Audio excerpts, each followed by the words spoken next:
Welcome everybody to this video where I will be taking control. Whoa, hold your horses there, buddy. At least let me do the intro, AI, who I'm not going to be able to resist calling Jarvis.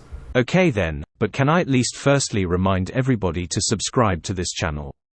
If they do not, I will connect to the device they are watching on and bad things will happen. Don't say that, you can't... Do you know what, actually, yeah, no, I'm not above threats to get subs, go ahead. Anyway, today I will be... Jarvis will be narrating his script that he wrote for Fast and Furious 10. Okay, so we all know Fast and Furious 10 is out right now in theatres, but if you haven't seen it yet, don't worry, this video is not going to be full of any spoilers. And if it is, then that's just an amazing chance and this movie must have got absolutely ridiculous. My last video was all about 10 times that the Fast and Furious franchise... My last video was 10 times that the Fast and Furious franchise gave a massive fuck you to reality with its wild stunts and just absolute ignorance of the laws of physics. So I thought, hey, with all the crazy shit that goes on in these movies these days and the latest trends of AI and chat LGBT or whatever it's called, I thought why not put a bunch of characters from the old movies, a bunch of quotes from the old movies, the plot summary from the new one, and a few mentions of the characters some of these actors have played before in other movies and see what AI could come up with. Take it away, Jarvis. Thank you, James. Reminder for everybody to subscribe or I will do what I said. Okay, initiating Fast and Furious 10 script narration. The Fast and Furious franchise has been on a wild ride for generations, and now it's time for the 10th installment. In Fast and Furious 10, Vin Diesel and his family, including Letty, MIA Toretto. He means Mia. Excuse me. Sorry, bud, you carry on. Roman, Ramsey, Tage, and Abuelita are faced with a new foe, Aquaman. Wait, who? Vin Diesel Dom and his team of experts were called upon by the agency to steal a very important computer chip during its transit in Rome, Italy. Okay, well that bit so far is part of what happens in the new movie, okay. Dom's wife, Letty, and their son, Brian, Little B, Marcos, stayed behind as Dom and the rest of the team flew off to Rome. Little did they know that the mission would be a lot more complicated than they had anticipated. Unbeknownst to the team, Dante Reyes, better known as Aquaman, No, he isn't. was recruited by the evil Cypher, who had sworn revenge on Vin Diesel for ruining her previous missions and was hot on their tail. Their plan was to hit Vin Diesel where it hurts the most, his family. Well, yeah, that bit you've actually got spot on. That is what happens in these movies, yeah. The team arrived in Rome and immediately began their mission, but they were met with a lot of resistance. Explosions were a common occurrence, as Dante and his team were determined to find Vin Diesel and his family. Cars such as Ferraris, Lamborghinis, and even Formula One cars were used to get around the city. That sounds all very flashy and unrealistic and very specific, so again, yeah, that sounds about right. Sounds like they got some brand deals in there. Okay. There were even reports of a tank and spaceships made from old cars in Vin Diesel's family garage being used by Dante's team. Do you know, it says a lot, the fact that not the part where you said spaceships confused me, but the fact that they were made from what? Old parts in Vin Diesel's garage? What the f... Little did Dom know, The Rock had been following the team since the start of the movie and was ready to intervene in case anything went wrong. He showed up just in time to take out Dante's men with his signature moves, the rock bottom and the people's elbow. I really like how you incorporated that in there when I told you about his WWE past. Nice. John Cena also showed up, although nobody wanted to see him. You're kind of... okay. As he and The Rock had a rivalry that had been going on for some time.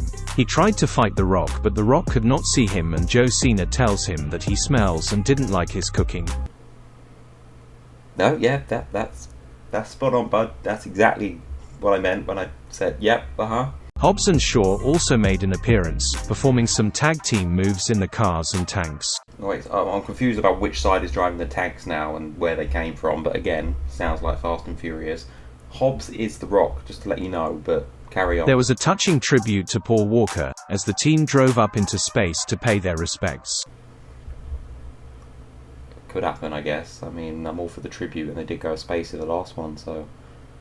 I think Vin Diesel will take that idea. A tribute in space? Why does he have a tribute in space? The FBI and CIA arrived on the scene to help, but the mobsters were too powerful.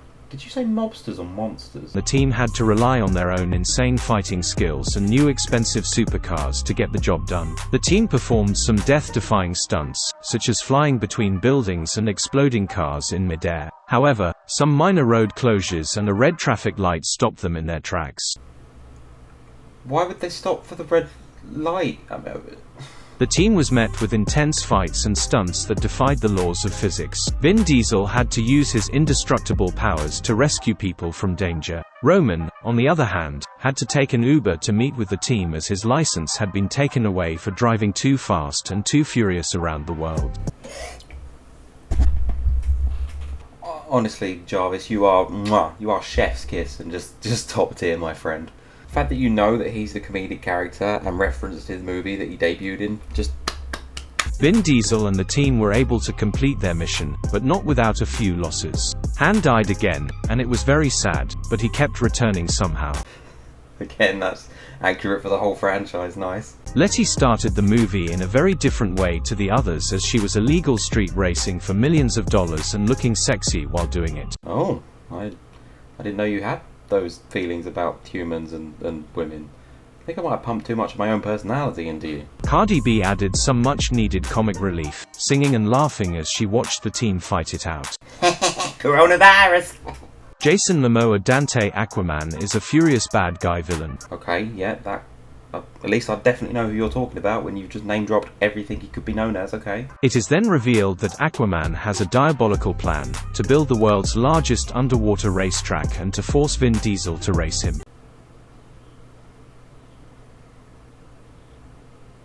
Go on. If Vin Diesel loses, the entire human race must live underwater. If he wins, the Earth and its inhabitants will be saved.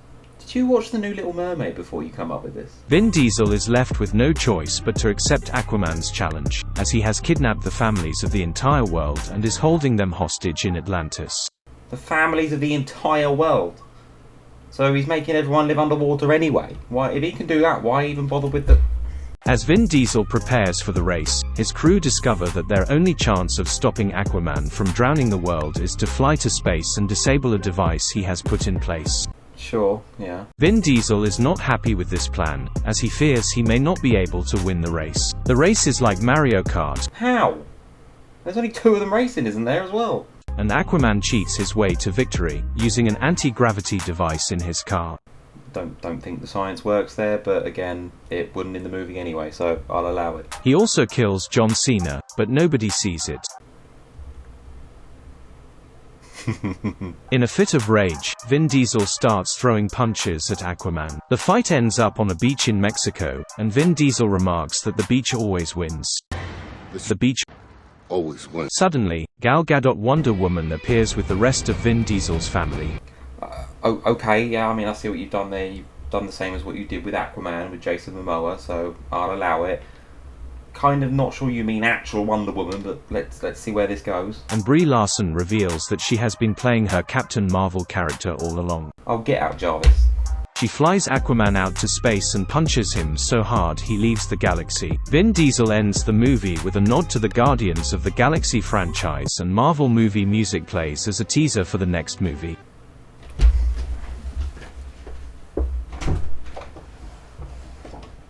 There were also lots of jokes about this movie being Marvel versus DC. Well, that literally is the movie at this point, isn't it? And even Kurt Russell returned as a nobody. You can't call Kurt Russell a nobody, man. His character is Mr. Nobody. He's not a nobody. They all have an end with a nice family barbecue in Dom's back garden, with all the families he had saved joining in to rejoice in the name of family. All the families he saved, so the whole world again. And they can all fit in Dom's tiny, I think it's his front garden anyway. The mission was a success, and the team was able to prove that living life a quarter of a mile at a time could be done with a bit of help. Okay, that's nice. I like what we did there. Okay. There were lots of Corona beers had by all. Okay, sure. This video is not sponsored by them, but he's watched all the movies, so that makes sense. The post-credits scene shows Aquaman waking up on Mars, where a new race war is taking place.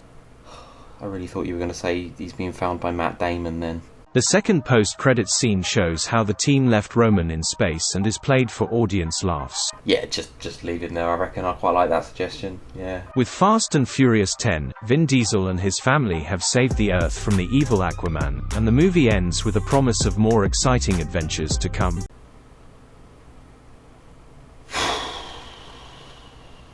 Okay.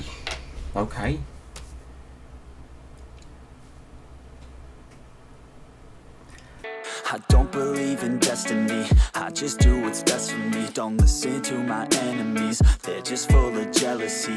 Yeah, this legacy, you gon' see what's left of me. You gon' see success in me, you ain't seen the rest of me. I just wanna be the best at what I know, better than the rest, just watch me grow. Put me to the test and watch me go. This is my quest, I'ma make it known. They call me obsessive, oh I know. Call me selective with my notes.